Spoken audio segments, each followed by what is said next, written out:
Wednesday, it's Thursday, isn't it? What I'm talking about? It's Thursday, the 23rd of March, 2023. So it's 23/3/23, or for our American friends, 3/23/23. So big day. It's not well. I mean, most of the day. I'm saying it's not over, but most of the data is out now. We've had four central banks today. Two main ones, and then we've had Turkish Central Bank and also the Norwegian Central Bank. Top of the shop was obviously the Swiss National Bank this morning, 50 basis points following the Credit Suisse debacle, call it what you will. And then the Bank of England at lunchtime came in with 25 basis points. There's one hawk potentially looking for 50 basis points. She didn't. She wheeled it back to 25 basis points. Two members of the MPC voted for no change. No surprise there.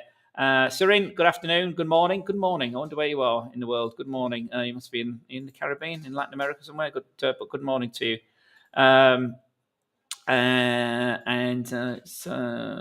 we are. It's me. Don't forget it's me. Surin, where are you? Where did you say you were? Let's have a look at gold, please. Certainly, we'll have a look at gold. Gold's had a right old move recently as well. So, big central bank day, as I say. Swiss National Bank went 50 basis points. Bank of England went 25 basis points, and all of that is now priced, or it's already in. And we're moving. Gold, says Surin. So, big rally yesterday. Let's just zoom in to yesterday. Huge rally yesterday. Crashed here on Tuesday down into this 1935, 1930 level, sideways. And then this is yesterday, post the Fed. Weaker dollar, stronger gold market. We rallied to around 1976 yesterday, cooled into 1970 area for close. And we've rallied this morning. So we've been as high as 1983, I think it was this morning. Let me just check that. This is the 5-minute chart, guys, for gold, which you can't see. Sorry, you can only see my ugly mug. Sorry. There we are. So gold here, top this morning at 1983.48. So 1983.50, basically. The hoo-ha this morning from the central banks. Here we moved down. That was the 2:30 announcement from the US that jobs remain very, very tight. The weekly claims came in better than expected, so gold slipped on that. Dollar lifted a wee bit, but we're back to where we were. So we're pivoting through 1975 at the moment here on this 5-minute chart. If we go up a tad, what's the 1-hour chart doing? The 1-hour chart is bid so far. Today, Surin. There's that top. There's that 1983.50 top. The 1-hour chart remains above its 21 EMA from this big spike we had yesterday, courtesy of the Fed, and we've held that gains. We had those gains basically. So if we can't get back above 1983, which you can see that resistance area there through there, going back to Tuesday and Monday, and then on Monday we had spiked as high as that 2000 was breached at 2009. So we're still bid today. We need to get back through that resistance area, which we've already tested twice today.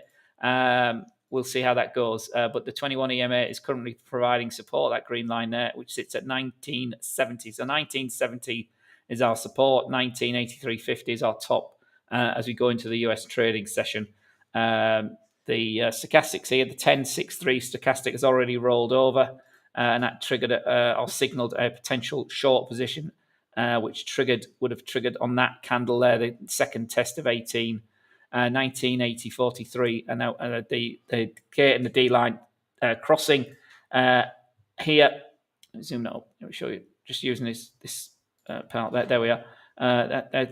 Big. Remember what Wicks gives us? What does Wick give us? Wicks tells us rejection. That's what we've done. Went to 1980.50, rejected it once, rejected it twice, sideways for a few hours, and then down here on the 2 o'clock candle. We're bouncing back in the current candle, but we remain above the 21 EMA currently on the 1-hour time frame. So that remains relatively big. The 5-minute chart was down and then it's bounced back up as well. So the 5 minutes has gone higher as well. So there's 5-minute charts depending on your time frame.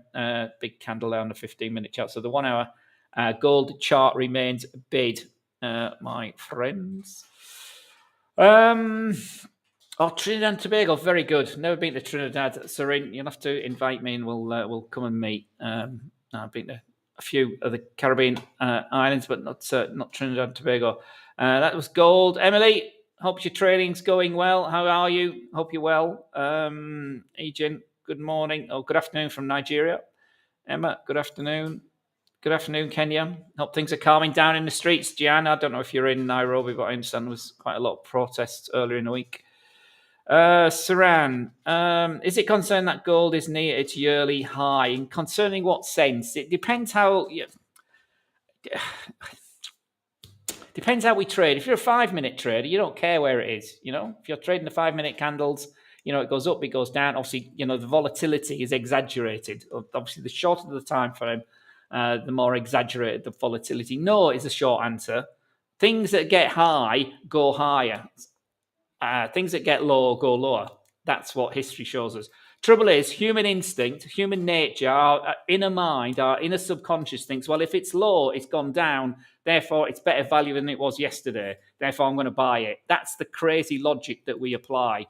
It's okay, in a supermarket where they've discounted the price of soup or the price of eggs because they are cheaper. They're cheaper today than they were yesterday. So I'm still going to buy my eggs. And they could go even lower, couldn't they? Same with the price of gold.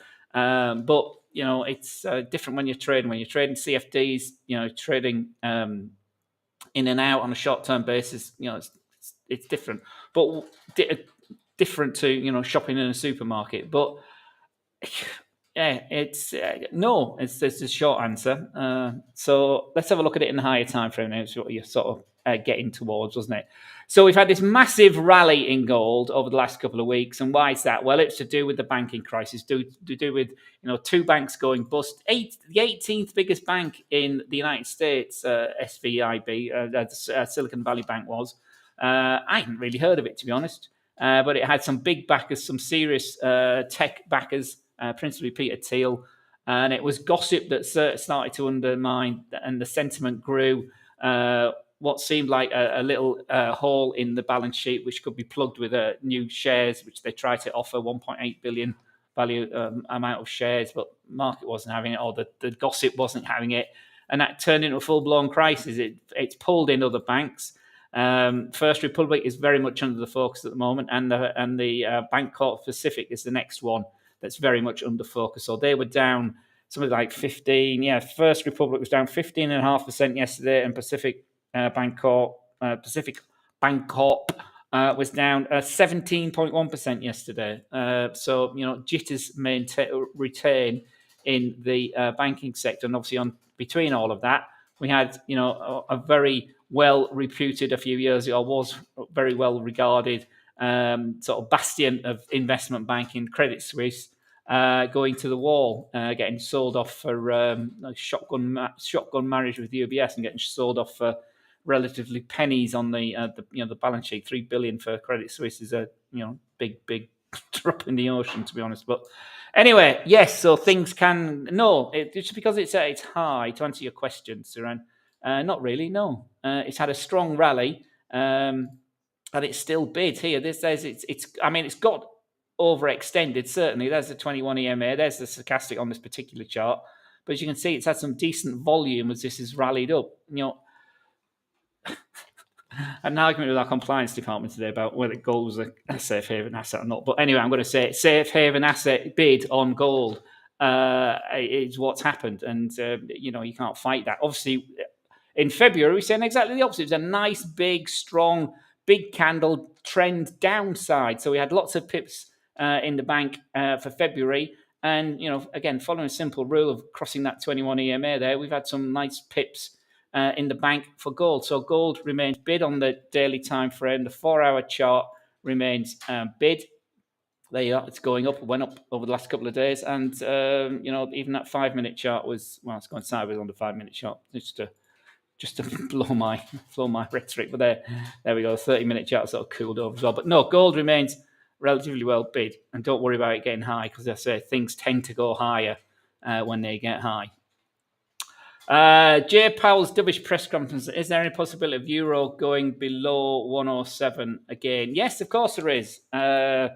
It was the mixed messages coming out of the whole of the news cycle yesterday. Obviously, it's been tainted because of what's happening with the banking crisis. So, Thursday last week before non-farm payroll, was it last week or the week before? Week before, wasn't it? It looked like 50 basis points were a distinct possibility, but from the Fed. Roll forward a couple of weeks, and everybody was saying, "Oh, they're not going to move at all," or there was a rumor that they weren't going to move at all. They maintained their sort of foot on the pedal with 25 basis points yesterday. He said there's still obviously 25 basis points to come from the dot plot that came out there. That's now looking at another 25 basis points at some time, possibly the next meeting or the meeting after that. But yeah, the dovishness came from the tones of we might already be there. This banking crisis has already done a lot of the tightening that we might need to do. And inflation is still high, and it still remains public enemy number one as far as the central banks are concerned. But it's coming down in the US, unlike what we had in the UK yesterday. 10.4% inflation rose in February, 1.1% for February in the UK. So much more of a concern, perhaps, for Andrew Bailey than is for Jay Powell. But yes, as far as the euro, this was your question, wasn't it? Your question about the euro got me prattling on again. The euro. Is my euro gone? Euro. Why haven't I got the euro here? Let's go to a different profile. Let's go to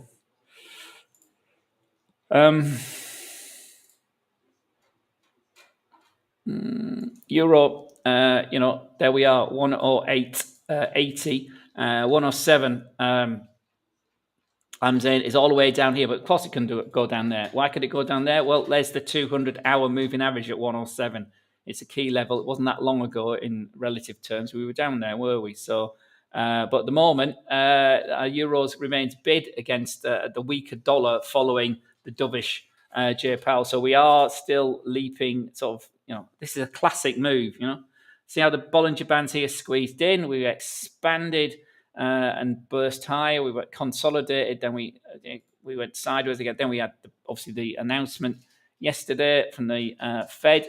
Here, this is this obviously big candle here. Everybody's waiting for that. But we've rallied, retraced, and we rallied higher. Now we're retraced, but we're still above relatively sort of where we were after the initial announcement that hour. So here on the hour chart, we're testing that 20-hour moving average, but again, we seem to be consolidating here. So we could be moving back down here.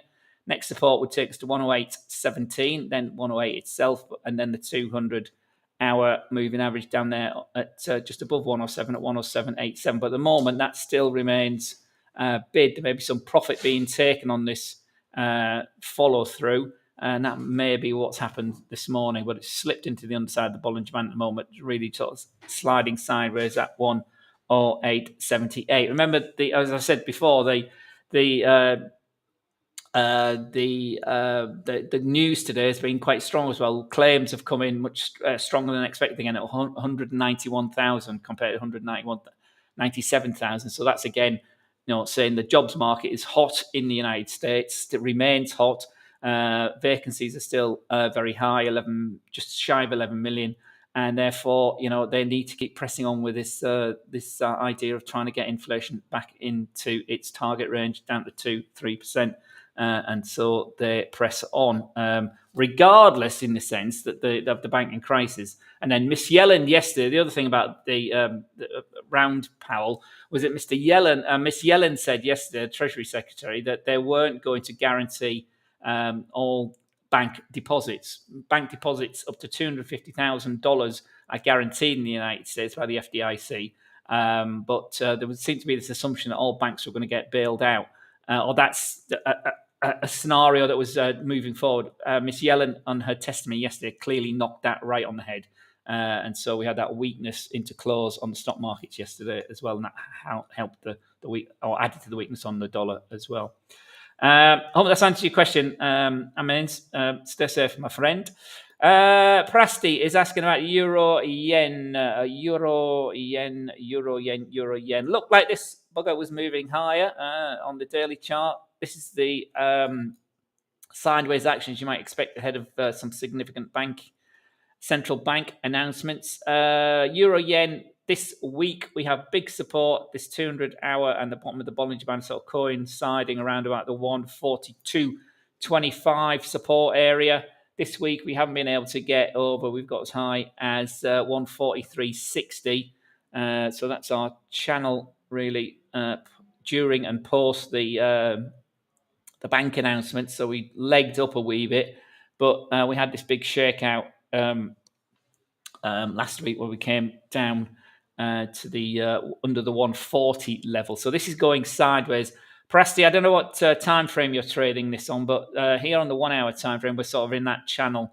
We got a flat Bollinger Band. We squeezed in here yesterday ahead of Mr. Powell and the Fed, but we're sort of really rallying sideways. Remember the yen. Very much in play as we come towards the end of March and going into April, new central bank governor taking over, end of the financial year in Japan. So yen trades very much in play this time of the year. So there's our channel. 143.60 and 142.20 is the bottom of the channel, and we're right in the middle of that at 142.75 at the moment. Dollar, what's that? Dollar, what's that say? Sorry, is that dollar? Emma, what do you think about the US index based on Jerome Powell's speech? Emma, hello, Emma. Dollar index, well, dollar weakened, didn't it? Doesn't matter what I think about it. What's the chart telling me? Well, the chart is telling me, let's zoom this up. This is dollar index on the daily time frame. We've been drifting down for a while. We couldn't get over one off. Let's show you that. We couldn't really get to breach that 105 level with any significant gusto. So we went as high as 105.67 here at the beginning of the month, and then since then we've been moving low. So here on the end of day basis, the dollar index went short here on the 10th of March, and it hasn't really moved up since. It's been back to test the 20-day moving average, the midline of the Bollinger Band here a few days later, but then it's descended for the last week or so. So we've had 1, 2, 3, 4, 5 down candles, consecutive down candles, and we're down again today, and we're currently, interestingly, under 102. So 103 was a big pivot area for 2023 thus far. A little bit under it, a little bit over it. So that 105 top here, the 200-day moving average sits there at 106.46. Top of the Bollinger Band now sits at 105.75, widening a wee bit at the moment, but we've descended over the last few days ahead of the Fed and obviously all the other banking issues that are going on. So the dollar got a safe haven bid as the news broke, and then we've declined ever since. So 102 has been breached. This may be a key support level. Big round numbers always tend to be. But as you say, last time we breached it significantly, we were under it for the best part of 2 or 3 weeks here towards the end of January. And that took us to a low of 165. You can see that low there, 165 here at the beginning of February. Many, including myself, was calling for 100, seemed inevitable. It didn't happen. We bounced off it quite aggressively, and we had a relatively strong rally, or very strong rally for 3 days, and then we rallied into the end of the month for the dollar, kicking back from the big decline we'd had here during October, November, and December. So the big 3 month decline. Rallied in rallied in February, and then we've declined again in March. So 102 is key going forward, and don't rule out that 165 to the bottom. Obviously, next, if 102 holds, we could bounce up. I want to see it back to 103 and that 50-day moving average there, that blue line there on an end-of-day basis. Emma, okay. Oh, that's answered your question. All right, you mean the Dow and the S&P. Let's have a look at the Dow and the S&P. Dow, what time frame? 4 hours of your time frame, isn't it? Yeah, there we go. So big decline this week for the Dow here. 31,500 again was tested through our bottom of our candles here. 31,600, in fact, we must have got to 500, did we? No, 500. Yeah, for 31,600 then has been that floor this week on our 4-hour chart. Breached and moved higher this week, and then courtesy of Powell and Squire, we moved back into the under half of our Bollinger Band here yesterday. There's our 8 o'clock candle yesterday. 9 o'clock. 8 o'clock was the announcement, wasn't it? 8:30 was the press conference, and banging right into the 50-day, 50 period moving average. So that's held so far. So going forward today, that's your support area there, 32,110. Immediate resistance for 4-hour traders on the Dow is that 20 period moving average at 32,360, and then the top from yesterday or this week really through there at 32,580. 32,580 is the top. 32,360 first resistance from where we are now, and our immediate support is 32,100, and obviously below that is 32,000 itself. This week we've been as low below the 31,600 level, so a bit of sideways action there. It's not really trending market. So if we look at the daily, there's the argument that the Dow. We consolidated around here, and now we've sort of declined ever since. So that's the key 200-day moving average, our brown line here, which we've been under. We spiked over it, and then yesterday we came back down it again, rejecting that 20-day moving average. So we remain in the under half of the Bollinger Band on the end of day basis for the Dow. But your 4-hour lines on the chart, which I'm sure you've already got, Emma, knowing you. But there's the answer to the question that you asked. We're here to help. This is the S&P 500. This is the futures market, so it's a bit higher than the cash market. So this is US 500.F, and again, similar sort of action, capped today to the upside there at 4,014 over the key 4,000 level, still at 4,008 at the moment. The big decline yesterday took us down to 3,968, so 3,970 was breached. So the key, we put 4,000 on this chart. I don't know why that's 3,8, but make that object list. You have to think sometimes. Midnight. Let's make it a big fat line. So the 4,000 level, 3.9 is another key level for S&P. So there's our 4. That's not. Oh, you fool. So 4,000. Big round number.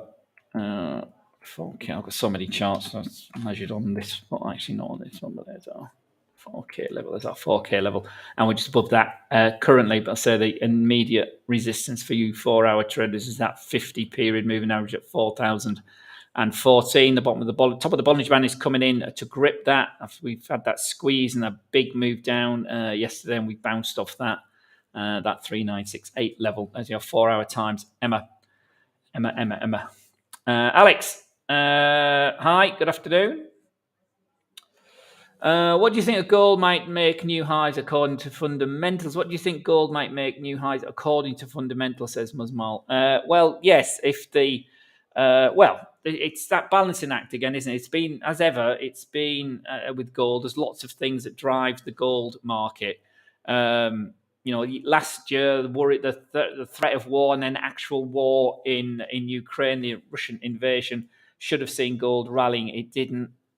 Gold held by Russia and Ukraine significantly, probably being used to fund some of the conflict. Inevitably, I would argue. That's been said publicly, but both big holders of gold. And I'm talking while I'm trying to find the chart. Where's gold gone? Read this. But yes, I mean, fundamentally, it's had a rally because of the worry in the banking sector. So we've had this big rally over the last 10, 12 days. It could also turn around quite quickly if this is capped. But at the moment, I say there's still 2 regional banks very much under scrutiny at the moment. So we're trading at 1980 at the moment. Fundamentally, there's the argument that, remember, it's a non-yielding asset. So as yields were very high, it was under pressure. Yields have cooled quite significantly with the dollar and treasuries rallying. So gold has held its bid. Very, very strong bid. Remember, we broke the 2,000 level.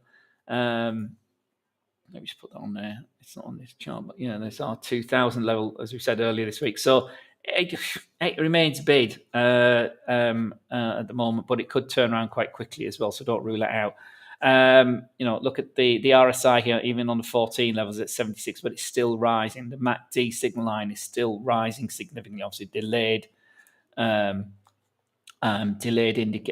moving average type indicator, but still moving up. The ATR, the measure of how far it's going, the average true range. These big black candles, much more significant than these down little black candles and red candles as we descended during February. Equal sort of size to this big move that triggered off at the beginning of February. So we're back over there, and more importantly, we're above the high we had in January and February. We've tested the 2,000 level. Didn't like it initially. We come back down, but we're back up again today at 1980. So it remains bid, and the fundamentals are weird. Both sides, like I said, the war continues in Russia and in Ukraine, I should say.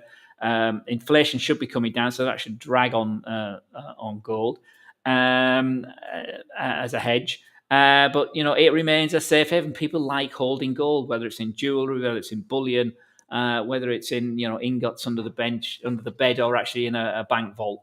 But banks are going bust. Question whether they keep in the bank vault or safe haven, safety deposit box. But anyway, yeah, it remains bid, and this is all fundamentally. It's always a two-sided argument over gold, but at the moment it's bid along. Surprisingly, you could argue with Bitcoin as well, but more on that. Somebody asked about Bitcoin. Can we have a look at sterling? Certainly, sterling's been very much in focus today.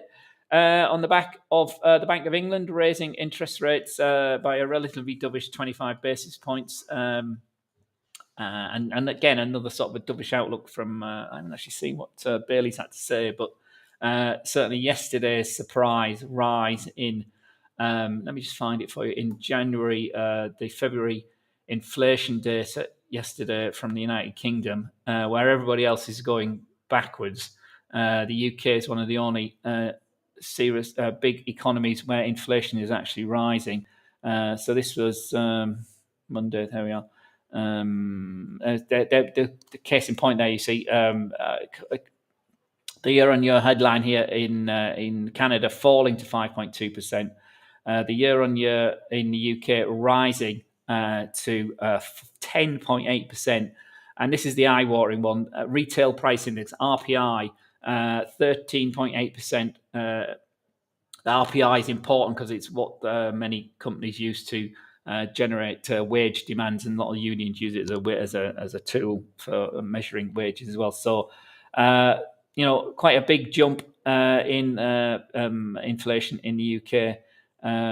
PPI was a bit cooler, but it's still higher than expected. Come down from 11.2 to 10.4, but higher than expectations. Whereas not only was the headline CPI higher than expectations, it's also bigger than last month, and that's the real kicker. And that's why we had this move in sterling, with the expectation that the Bank of England was certainly going to have to look to at least 25 basis points, and that's what happened, even though two members of the Bank of England voted for no hike today. So sterling remains bid against the sort of more dovish dollar. So 123 was broken earlier on today. There's the volatility of the announcement at 2 o'clock here. Initially we went down, but we've recovered back up and back over 123. So as far as today's concerned, the hourly candles haven't closed above 123, 20. What's that? 123.25. But if we go, I don't know, it's just for the amusement, really. 5 minute candles down, rally, big move down, and then we're rallying up again. But a bit messy there on that 5 minute time frame, far too choppy. Here on the 15 minute, it's declining. It's got a bit of a wedge forming there. The 200 period there on your 15 minutes, it's at 122.60. Bottom of the Bollinger Band's 122.70, and we just sort of can't really hold over the 50 period. So that's our resistance, 123.10, and we're currently trading at 123 itself. So 123 a bit of a pivot area for sterling today. So again, Godwin, tell me what time frame you're trading this, and we'll see where we're going. But very choppy there, not as you would not expect with the Bank of England. So it's over. Has it cooled down? What's happening? Well, let's have a look. Let's go to the 1 hour time frame. So it's choppy, down, up, down. Still not clear where the direction is. So we're pivoting through 123. So at the end of the day, if we break above 123.24, that'd be positive for sterling. If we break really below this, the low of the announcement, and really that 50-hour moving average there at 122.60, that's negative for sterling. So there are your two baselines going forward for the rest of the day. Bum, bum, bum, bum, bum. My brother, how time is the market gold and euro dollar? Simone, gold, we just had a look at. Gold remains bid, but I'm happy to look at it again. There's gold on the daily, look at the black candles there, positive closing candles, big bodied candles. The wick here on the down day was when we tried to break $2,000 an ounce. We couldn't do it when it's far high as 2009. Followed through with a big down day, but we're still, these candles thus far are still being engulfed by this big move up from the 1920 level here, which is a previous resistance, became support, broke through, as I've said this many times, haven't I, over the last month or 2 months, descended significantly during February into this floor here. It looked like 1800 was calling. We didn't get quite that low. We got to 1805. Then we flattened, we turned around here the early part of March, and we just rallied. Obviously, the 10th was the day as Silicon Valley Bank came to everybody's attention who'd never heard of them before, and gold rallied away. Thank you very much. And we're back up again today at 1981. So that remains bid on a end of day basis if that closes.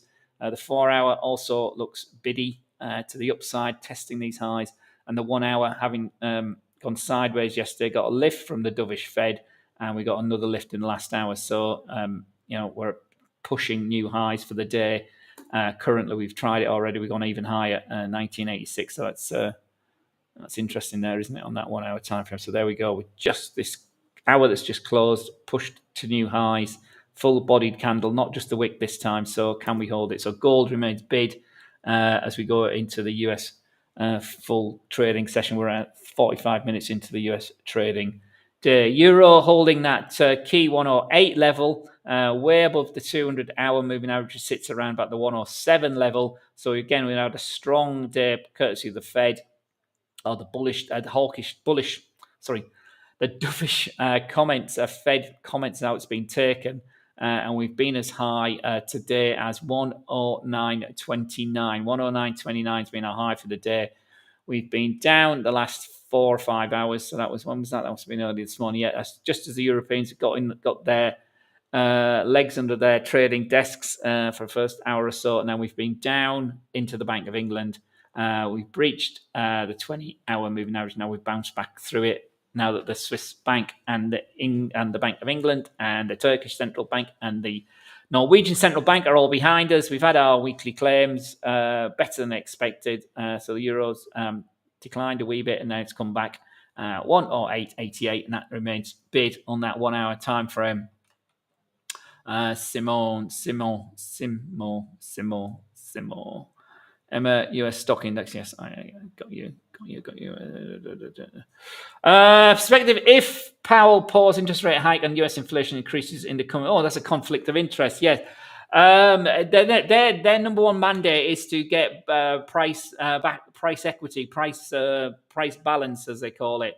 So that remains their number one focus. So if they did pause, many are saying they haven't moved quickly enough, and the 25 basis points should have been 50 basis points. Should have ignored what's going on in the bank. That's what the Hawks would have been saying. Actually, they've been relatively quiet recently, Bullard and Co., since the banking crisis.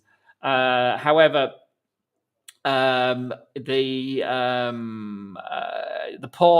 pause which he sort of suggested was coming after another 25 basis points later this next month or the following month. It's very hard being a central banker these days. They either act too aggressively or too weakly.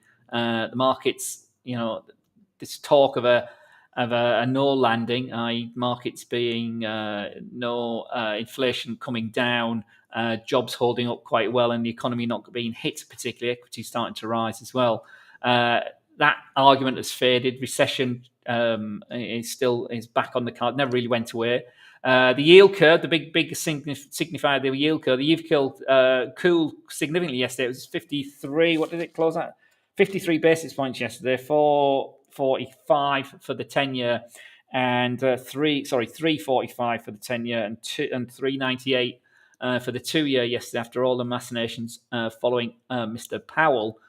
So 53 basis points. Remember, not that long ago, it was 100 plus basis points, the inverted curve was. And the significance of that is it normally, 8 times out of the last 9 times that has gone on for any length of time, it has signaled some sort of recession in the United States. And people talk about mild recessions, weak recessions. A recession is a recession. Average Joe on the street, the average working man and lady and family and small business, a recession hurts. And it doesn't, it's mild. It goes on. That's my experience of things like that. So, anyway, they've got to be careful about how they move forward. Godwin, good evening. Not heard from you for a while. Hope you're well. Roscoe, hi. What about US dollar index? Well, it's at that key 102 level, Roscoe. As we saw before, 103 was key for the last few months. And here we are, we're down for, as I said earlier, 5 consecutive days now, isn't it? 1, 2, 3, 4, 5 consecutive days. Yesterday it was biggest of the moves as post Powell and the Fed. The intraday low spiked to, this is the interesting point, spiked to 101.67. Today, we've been down to test 101.50 zone. So the low today was lower than the low yesterday. It was much lower than the low on Tuesday, and it's much lower than the low on a Monday, which when we closed at a low on Monday. How many times can you say low in one sentence? But anyway, we're going down, yes. So 101.50 is next key support level. We're currently trading, we obviously a wee bit off that at, where are we? What's the green line? Yeah, 101.88 at the moment. So the hourly chart has rallied up to the 20-hour moving average, just over 102. Didn't like its head above the soil, above the parapet, and it's come down in the last hour and moving down again now. The signal line here on the MACD is turning higher on this rally during the European session ahead of the Bank of England and the Swiss National Bank, but we're down in the last hour or so. RSI 14 period count back. RSI is at 39.871. It's weak. Rather negative. It's not above 50, but relatively flat. Not too excited, the RSI there. And the MACD, just so the indicators I've got on this chart there to the downside. So it still remains relatively weak and to the downside. What time frame do you trade it, Roscoe, my friend? And we'll have a look at the time frame you want. Godwin, we've had a look at gold. I hope you were here. I'm sure you're here. Don, we've had a look at euro. I'm sure you're here. Yazan, hello. Somebody's finally mentioned the Swiss franc on Swiss Bank Day. So the Swiss franc 92 was a key resistance, and here we are at 91.52. So we continue to the dollar weakness from Fed dovishness yesterday followed through today. The Bank of Switzerland, Central Bank of Switzerland, raised rates here by 50 basis points and talked about more to come as well, potentially today. Swiss franc got a lift. We went all the way down to 0.9117 before we slid sideways thereafter. So today, on this 1 hour chart, our resistance sits at 9.9161, the 20 hour. Having had all the excitement of the Fed yesterday and Mr. Jordan, today we've got a flattening Bollinger Band. So the top of the Bollinger Band sits at 0.9180.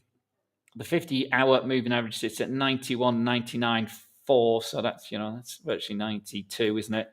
And then the 200-hour flat through there at that key 92.20 level. So 92 has been breached to the downside.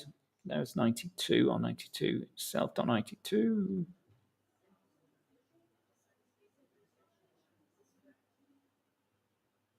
92, so you get the point. There you are. So the 50 hour sits there right on 92. So sideways action now. Immediate support 91.41. Looks flat. Looking for its next direction. That 1 hour chart, isn't it? If we go up the higher time frames, the 4 hour remains negative, continuing to move down. Look to the left. Where's the next support? And the 4 hour chart, well, the low on the 4 hour candles took us to 91 itself. So 92 is being breached, and 91 is not that far away now, but we're sitting at 91.54. So we're just halfway between that and 4 hour traders. But the down move from Powell has followed through so far today. There's the hiatus of a bit more volatility because of what the Swiss franc, the SMB had to say, but we're still moving down. And if we got the daily time frame from the big rally we had here, courtesy of the gain on the Swiss on the dollar against the Swiss franc, we rallied to 93.25, and then we've been down again. Another one's been down for the last 5 or 6 days. So the daily trend is down, the 4 hour trend is down, and the 1 hour trend is down, but has flattened out so far today. And there's our resistance to this going higher with those numbers I've just mentioned there. Yes, and I don't know whether you're long, short, or how long you're trading this, my friend. Hello, LinkedIn user. How are you? I hope you're well, LinkedIn user. LinkedIn user wants to have a look at gold. We just had a look at gold, but as you've just arrived, Mr. LinkedIn, we'll have a look at gold. Gold remains bid. That's the 1 hour time frame. We're up at today's high, which is always positive. Gold got a lift courtesy of the dovish Fed yesterday. So intraday we remain bid. We're at a new day high, which again is positive. We're at 1983 at the moment. That takes us back to Tuesday's sort of high level. And above that, remember, we did breach 2000, and we were as high as 2009 here on this move here on the 20th on Monday. So if we look at the daily time frame, gold remains bid, consolidating and capped. Really, we'd like to see a break of this. This now becoming a bit of a resistance area, isn't it? If this candle stays like it does now into close, 1985 is presuming a bit of a resistance. So the intraday spike over 2000 didn't hold, but we're still bid to the upside. So that remains bid, my friend. What's Simon saying? Simo 108.35 is his stop. Where's Simo Trader? Where are you? You see, you all get mixed up. Hello, my brother. How time is the gold and euro? You're 108.35. You're saying. Are you talking to me or are you talking to somebody else that's on here? Simo. Let's have a look. Let's look at euro. 108.35. 108.35. Is that your stop loss? Are you long? 108.35. Okay. Best of luck, my friend. What would you recommend for a new trader like me? Alex, Don reactions. I always recommend this. Don, I would recommend understanding yourself. This business, it's not about charts, It's not about, I've just been listening to old blokes like me dribble on. It's about understanding yourself, Alex. Making sure you're well capitalized, understand what leverage means, understand how positive it can be, and more importantly, how negative it can be. Understand what margin means on your account. Understand what CFDs are. Really, get the basics right. Get the groundwork right. Understand all the vernacular, the names, and all these words we use. But principally, it's about understanding yourself and managing your risk profile and accepting that you do a lot of trades and you will lose a lot of trades. It's not like a maths test where you can get 9 out of 10 and 10 out of 10 and 95% in your end of year exam. You can get 95% hit rates, but even traders that win 95% of their trades still ultimately can end up losing money. Most people blow accounts and give up. Most people lose money trading, principally because they don't understand the risks involved and they don't understand themselves. So first and foremost, Alex, If you're brand new, get a mirror, look yourself in the mirror, and understand yourself. And get this book. Actually, there we are. I've just happened to have it next to me. I'm sure somebody's going to read this book or get it off somebody. Download it as a PDF. Trading in the Zone by Mark Douglas. It's all about, as it says there, mastering the market with confidence, discipline, and a winning attitude. It's all about you, and it's what's between your ear holes. And it's managing that muscle that is your brain. And it's like any other muscle. You've got to keep working it. It's like your biceps, it's like your triceps. Keep working it every single day. And manage risk, understand yourself. Otherwise, ultimately the market just does, it goes up and goes down. It goes sideways quite a lot as well, but that's all it does. So you don't get too overexcited about it. Don't get too, don't put it on a pinnacle, or what's it called, pedestal. Yeah, Alex, happy to talk to you again, Alex. Follow me on Twitter or on Facebook, Stuart Cowell on Facebook, HF_analysis on Twitter, and come to our website, have a look at our training. You do need the basics. Let me show you, like this is, if you're trading in today, you need to know when the big news items are coming out. So train yourself to watch that. But, there's lots and lots of tools to help you train, but principally, watch our videos, watch our do our key e-courses, come to our webinars. Hang on, I'm showing you the website. All you see is me. So there's our. But I say, come to our education page, videos, do all of that. But principally, Alex, get to understand yourself, understand how you manage risk, understand, what a pip is, understand. How quickly the markets can move, and keep your losses small, 1 or 2% of your account. If you can't afford to do that, go back to a demo account. Start with a demo account. Don't risk any real money, but get to a real money as quickly as you can, because, that's how your mind works. Demo accounts, your mind tricks you, because, the accounts are far too large for most people. $50,000, $100,000. It's not real, is it? And understand, the leverage, understand lot sizes. Again, people use lot sizes that are far too inappropriate for their account size. But, we're here to help. Absolutely. There's loads and loads of things to help you. But the one thing you've got to help yourself with is, your manage your risk, your mindset, and work it every single day, Alex. That's what I would say. If China is the second largest economy in the world, it is. Why is the yuan not considered one of the major currencies? Because it's a closed economy. Well, it's not a closed economy, but it's it's a one state economy. It's run by the Communist Party of China. Nobody really has a free voice. Nobody has a real free vote. So the West is never going to embrace China as a full party member of the free liberal. Free market economies of the West, and the Chinese would say would never want to be there. Their society is better balanced the way they run it. That's governments, that's politics. So yes, China is the second largest economy in the world, and yes, it probably will overtake America, the United States of America, at some point. There's 1.2, 1.3 billion Chinese. Just the sheer scale of numbers, the power of their education.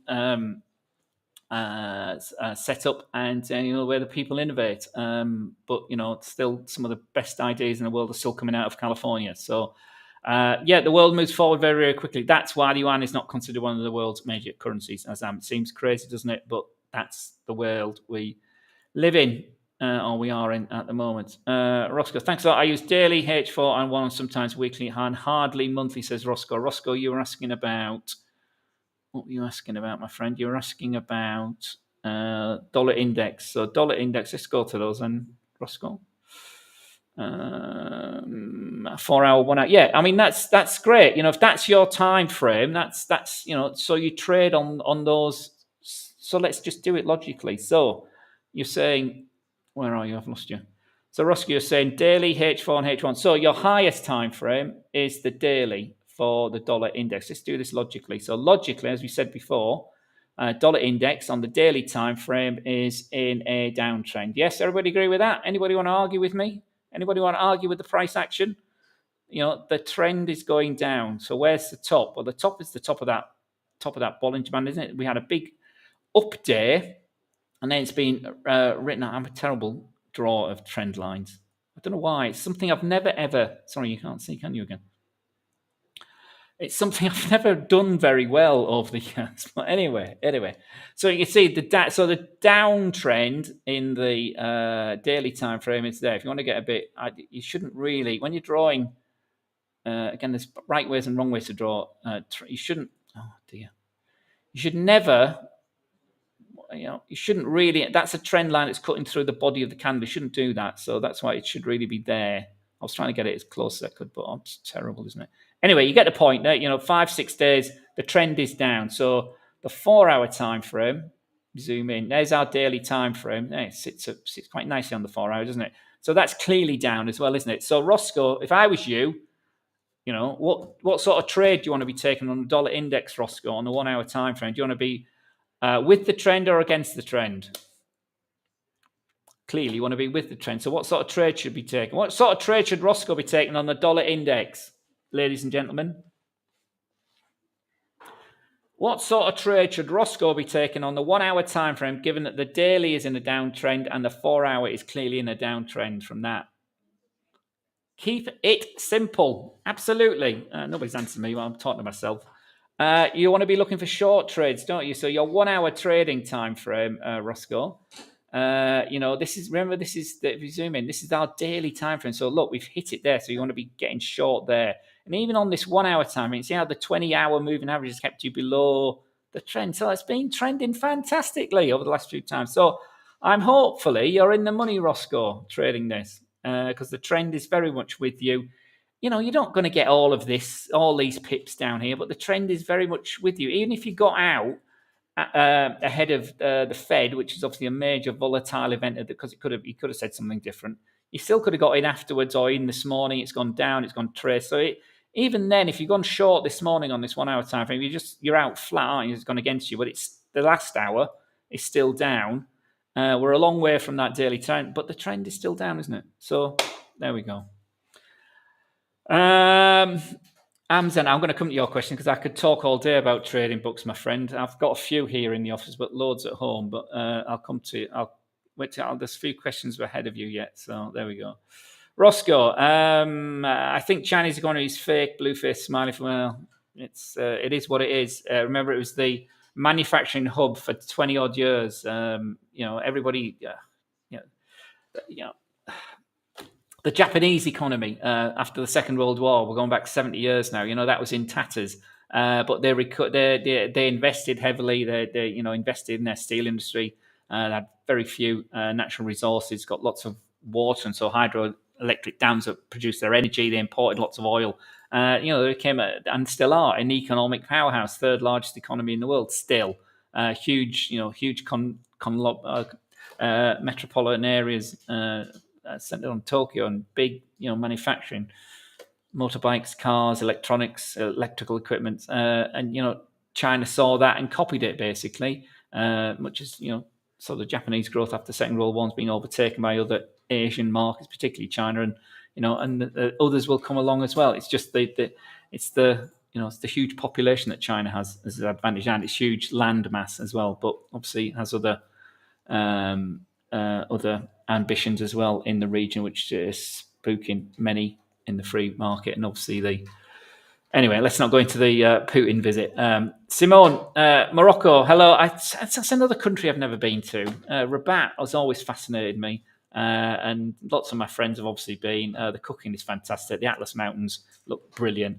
But Morocco, I've never been. Hopefully, Simone, we can meet one day. Farpat, what's the best way to start trading? I'm a new trader. Farpat, well, I hope you were listening to what I was saying to who was asking before. Who was it? Was it MC? I can't. Yeah. I hope you were here when I was saying, understand yourself. And that's a principled thing. Understand yourself. It's a mind game, trading. How do I download the book? What's the book's title? Let me do that again. Right. So there's lots of trading books. I just happen to have one of my favorite of all time with me at the moment. I've got a few of them. Trading in the Zone by Mark Douglas. Okay, Google it. Do a search for a PDF copy of it. I shouldn't be telling you this, but or buy the book. It's not very long. It's about $30. I think it's only available as hard copy now. You might get a paperback, and it might be a wee bit cheaper. Sorry. Trading in the Zone by Mark Douglas. Can you see? Trading in the Zone by Mark Douglas. So we got a screenshot of that. Got a copy of that. Go and find it. More, if you just don't want, if you're not a reader, well, you should be. Reading books is good for you guys and girls and traders. There's lots of videos on YouTube by Mark himself. He's died now, unfortunately, but lots of people talk about him all the time. Watch him. It's not the most exciting book in the world to read, to be honest. It's about psychology and it's about discipline and confidence. All those boring words that your mum and dad beat into and your grandma and your granddad beat into you when you were a kid. But as a trader, you need to be able to keep an even keel. You need to keep your emotions intact. You need to be able to understand and get to a point where losing doesn't bother you, and bizarrely winning doesn't bother you. It's just a function of what you do. It's just a process. If you keep your losing trades about this big, and your winning trades are that big, you will make money. End of. It's as simple as that. Because what you want to do, even if you have lots of losing trades like this, these will eventually start to get bigger because you'll understand what you're doing more. Okay? Sorry, I should look at the camera. Trading in the Zone by Mark Douglas. It's 20-odd years old, 25 years old now, this book. My favourite book from last year, I've got books next to me at the moment, is this one. This is fascinating as well. Tom Hugard, Best Loser Wins. I'm not on commission for any of these books, honestly. These are just books I've read and love. This is from last year, 2022. Tom Hugard, a Danish guy. He used to do a job like I'm doing now as a head market analyst for City Index in London. Had a dream, fulfilled his dream, moved to London from Denmark, did a degree in finance and got into the city, worked in the city, worked in some banks, got into CFD trading, and saw lots and lots and millions of trades. And now he trades full time for himself. He's, as it says there, he's a high stake day trader. And when I say high stake, it's like thousands of dollars a pip, a point. How does he does it? He manages his mind. He talks a lot of he's written the book. I should have written the book, but anyway, he's beat me to it. He's a better man than I am. And he's a successful trader on his own for many years now as well. He left the City Index in 2009. This is my most favorite book of 2022. Okay, so this is a good one as well. Paperback, so it's a wee bit cheaper, but it's new. So published by Harman House. Tom Hugard, Best Loser Wins. Okay, that's another book. People want books. There you go, Amazon. Your next chain. Which other books? Well, they're the two I've got with me at the moment. Anything by Jack Schwager. Any of the Market Wizards books. They go back years and years and years as well. Jack Schwager, SCHWAGR. I don't know if I've got them there. I haven't got them. The books are all over there. Market Wizards books. Market Wizard books. Let me see if I can find her. And let me just find my PowerPoint slides. And I'll show you that. So any more? I might close. I'm just going to show you. For my webinars, this is the ones I will. Somebody was asking about books. You're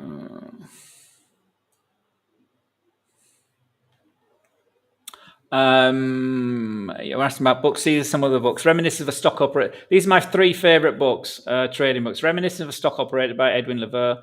Jack Schwager's original Market Wizards book. And that one we just shown you, the Trading in the Zone by Mark Douglas. Alexander Elder's books are also... Sorry, these are... let me just go on the next slide. There's my three favorite trading books, old ones of all time. And I said that new one is that one I've just shown you. So that's that one. And there's my some trading books. And if you're completely new as well, guys, somebody said they were new as well. If you're new to particularly Forex, Anna Cooling's Forex for Beginners is one of my favorite and best written beginners books as well. Okay. So anyway, there's enough of the book promotion. Roscoe, which primary wave are currently in dollar? I think we're in a correction on monthly time. I'm not sure if it's can be the same. I'm not a big wave man. I'm not an Elliott wave man, Roscoe. But yeah, maybe. Where are we? Primary in a US dollar. Here for me, say I'm not an Elliott wave guy, but we're moving down. 102's been breached, as I said. 101, 165 was the low for the year. This big move down, so we've moved down. The legs moved up, and yes, we are moving down. So if we do it, if we just zoom it up, just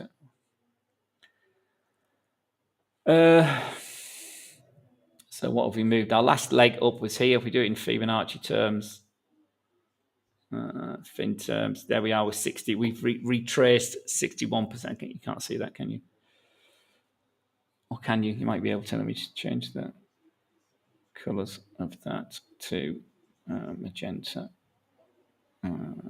Levels magenta, so I can see it. Close. So that's that rally we had for February through to the beginning of March. We turned around quite quickly. We've retraced 61.8% of that. We've breached it. We haven't bounced from it. We've broken right through it. So, the next leg could potentially take us lower, and that takes us down here to 97.33. 161 fib retrace, but we've got a long way to go before we get there. As I say, we've broken. We'll see where we finish today. But 102 is key. 101's been key, and that's where that 50-day moving average sits through now.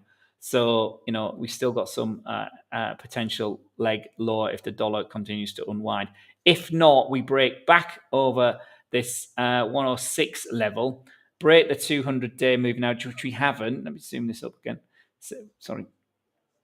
Break this key 200-day moving average, which we've been under since December, January, February, even we retraced towards it. We didn't get over it. And then March is down again. So we need to bounce again and break through that 200-day moving average. Up first, we've got to breach the 50-day moving average and the 20-day moving average. 20 days there, 50 days there. That's a relative positive cross because we had that rally up. So, depends which way we go. We could go down, the extended fib level from that last leg takes us to this 97 level.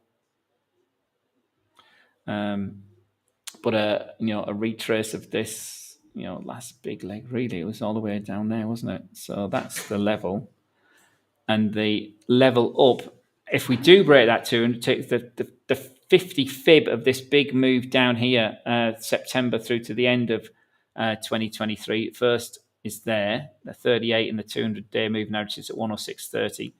Then we'd have 107.60, and then the key level there, 109.31 before that, high we had at the end of September where we were at 114, touching 115. So that's the levels either way, Roscoe, my friend. What macro am I pass. I'm saying on live now, I can't think off the top of my head. But I know we were in a correction. Well, yeah, trade what you know, Roscoe. If you're an Elliott wave man, you should have found your waves. If you're not, don't try and guess where they might be. Have a system, trade your system. There's lots of different strategies. There's lots of different systems. Don't try and be too predictive. The market will always catch you out. You've got to accept that you're going to be wrong. Just because, technically it should be doing this or it should be doing that. Markets are quite illogical. Nobody really predicted Silicon Valley Bank coming along. Who'd heard of Silicon Valley Bank up until 2 weeks ago? It wasn't certainly anything on the tip of my tongue, to be honest. 18th biggest bank in America. But it wasn't anything that was on my particular radar. Some others may have been, but most people are much better than I am. But Trade what you see, trade the time frame that fits your personality and your approach to trading. A macroeconomic book. As a trader, or just generally about macroeconomics, there's two different things there. As a trader, you might want to be looking at, like I was on my list here, was the investors Warren Buffett's go-to book here, The Intelligent Investor, written in 1949 by Professor Benjamin Graham. Value investing. I'd call that it's not a macroeconomic book, but as a trader, that's the Bible, I'd argue. As a technical analysis, lots of good technical analysis books, but technical analysis is what it is, and it can be applied to all different time frames, which is why I like it. But it's all about why you're trading, what you're trying to get out of trading. Which currency pairs would you recommend for a beginner? I can't sit here and recommend a pair in that sense, but you've got to find something that moves. You've got to have a little bit of movement. So you want something that's it's obviously fairly liquid. It's fairly volatile because you want it to be moving about. So liquidity helps because it means there's lots of people participating in it. There's lots of banks providing prices for it. Certain pairs move quite smoothly. Others are more, don't tend to move around. So something like the euro against the Swiss franc tends to be more channel bound than something like the pound against the yen. The sterling pairs, pound yen, pound Kiwi, pound Aussie, they can move quite strongly. They can be quite volatile, but their spreads are wider because they're not really part of the dollar complex. So it's nothing wrong with starting with the euro dollar, just because it's the most liquid and it's the one that's most heavily traded. But something like the Aussie euro moves quite nicely in smooth trends. So anything can move, and that's all you want. So you just want a strategy that takes advantage of that, whether it's moving up or moving down or going sideways. Even lots of people just trade sideways action as well. So find the thing that works for you and find the time frame that works for you. As I say all the time, whether you're a beginner, whether you're an advanced trader, or whether you're a more experienced trader as well. Any more questions, anybody? That's the last one I've got. I can't find a book. I'm not going. What's the implication of not guaranteed deposit insurance going by US Treasury real estate with regards to the euro? Well, it's not. There's no direct correlation in that sense. It just what remember what she is now. She's the Secretary of the US Treasury, so that's her principal role. Obviously, she was head of the Fed, so it just it's more. The implication is more for stocks than the euro dollar, to be honest, and that's why you see, if you look at the euro dollar, that spike there was more to do with the combination of the dovish Fed and what Yellen had to say. So it's the dollar weakening that's caused that rather than the euro rising. Remember when you look at these, it's always about pairs and it's always about that balance between the two. If one gets much stronger than the other, it's going to go in one direction, and that's what we've seen this week. Next week might be different. Who cares? And again, if you're trading it over a long period of time, you do care. But if you're trading it in the day and you're closing it out before the market closes, you don't care what happens tomorrow because you've done your trading for the day. But as you can see, clearly, we've had this move down here. This takes us back to the 15th of March. So over the last 4 or 5 trading days, euro has gained against the dollar in a sort of nice wavy sort of way. So don't get too obsessed with trying to absorb all the economic information, all the political news. A lot of it is priced in already, and a lot of it comes out on the price action. So the trend at the moment, the sentiment is more biased because of the weaker dollar, and not so stronger euro. So we're moving up. Remember what the ECB did. Remember they announced last week, but 4 weeks before that, they'd already said they're going to move 50 basis points unless there was a major correction in the market. I mean, they viewed what went on with the banks being closed as not a major correction. And then they still went with their 50 basis points. And she was still talking bullish. I answered that. I thought I'd answered that before, It's about the pausing the hike. Well, they will have been caught out. They will have been proved wrong, much as they were proved wrong when it comes to the transitionary status of inflation. Remember, a year ago, 18 months ago, they were saying inflation was only transitory. It will fall out of the system very, very quickly as energy prices cool. That hasn't really happened. Yes, it's declining quite significantly in the US. The headline and the core's been a bit more reluctant. But getting inflation down from like a 9% to 6% is probably the easier bit. Getting it down from 6% to 3% and 2% is much more difficult, especially if people are getting jobs and getting some of the earnings still are holding up. So that is going to feed through eventually. But this massive rate hike cycle, this very aggressive rate hike cycle they've done since this time. It's only 12 months ago they started, but they've moved really aggressively in 12 months for 400 and odd basis points just last year in 9 months, and then another 50 basis points so far this year. So, and still another 25 to come. So yeah, it's still there, my friend. Okay, Roscoe. Thanks a lot. You've been great help. Thank you. Thank you for being here, my friend. Azam, let's speak offline, my friend. If you want to, email me. The quickest way of getting hold of me is webinars at hfm.com. Webinars, WEBINARS at hfm.com. If you want to continue, if you want a longer explanation, a written explanation of what you're talking about or what you've been asking about. But great questions, my friend. Thank you for that. Keeps things interesting. So let me just leave you with the euro. Euro remains bid 108.95. Dollar yen. Nobody's asked about the yen today. We're down. That's the daily. Let's look at the 1 hour. We've been down today under 131. We've recovered 131. We're at 131.20 at the moment, but that's a weaker dollar against the yen. Sterling is holding at 123, 123.14. So again, it's a story of a weaker dollar thus far today.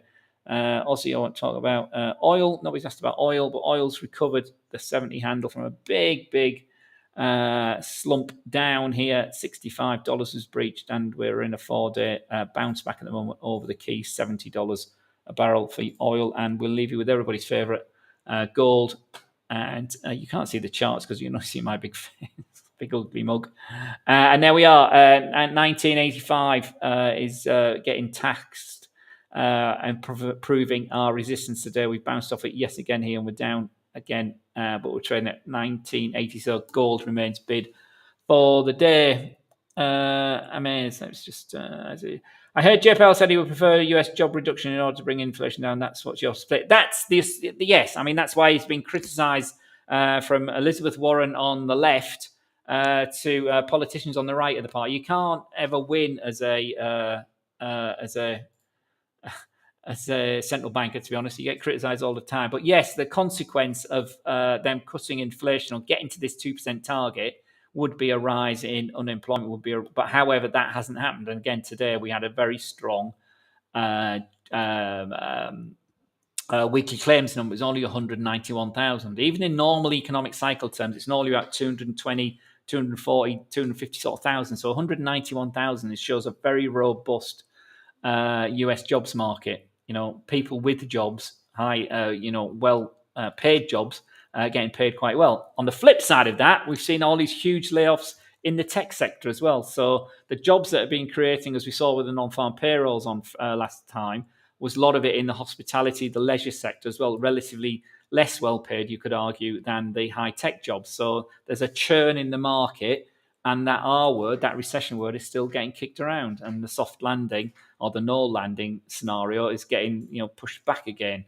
The banking crisis is not over, so we'll see whether this is a bull market trap for the bounce in the stock markets, or the start of a new bull run. We shall see. As far as the Nasdaq's concerned, where are we? We're up. There we are. There's a Nasdaq. We're up for the last couple of weeks or so. Having rallied, having spiked all the way down here under 11,000. We now trade at 12,875 today, and a strong daily candle so far today for the Nasdaq. Except you can't see that again. It's just my big ugly mug. There we are. There's the Nasdaq. As man, that's fine, my friend. That's what I'm here for, or we're here for. Remember, we're here to help. So, best luck, everyone. Take care, stay safe, and may the pips be with you always. All right, guys, take care. All the best. Bye bye. See you again. I don't know about tomorrow, but we'll see you again soon. All right. All the best. Bye bye.